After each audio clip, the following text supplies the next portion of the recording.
کیا آپ جانتے ہیں کہ گرج اور چمک کا طوفان کیسے آتا ہے؟ فضا میں نمی کا جمع ہونا گرج اور چمک کا سبب بنتا ہے۔ یہ زیادہ تر گرمیوں میں ہوتا ہے، جب سورج گرم ہوتا ہے اور زمین اور آبی ذخائر سے پانی بھاپ بن کر اڑتا ہے، تب نم ہوا اٹھتی ہے اور چھوٹے بادل بناتی ہے، جو آہستہ آہستہ ڈھیر ہو کر گوبھی کی شکل کے 10 کلومیٹر تک بڑے بادلوں کی شکل اختیار کر لیتی ہے۔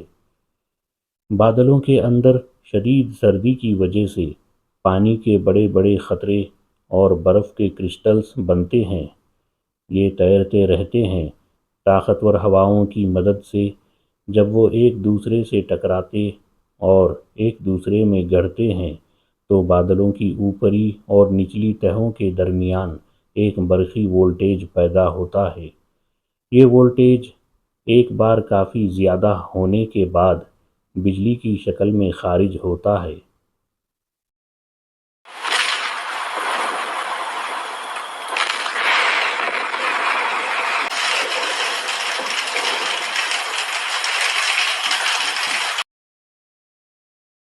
کیا آپ جانتے ہیں کہ سمندری طوفان صرف 20 کلومیٹر فی گھنٹے کی رفتار سے سمندر پر چلتا ہے، تاہم ہوا کے بھنور کے اندر ہوا کی رفتار 300 کلومیٹر فی گھنٹے تک پہنچ سکتی ہے اور گھروں کی چھتوں اور پوری کشتیوں کو ہوا میں پھینک سکتی ہے۔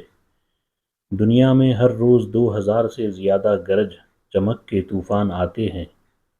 طوفان جو گھومتے ہوئے بادلوں سے ملتے جلتے ہیں، اوپر کے بادلوں سے نیچے زمین پر آتے ہیں۔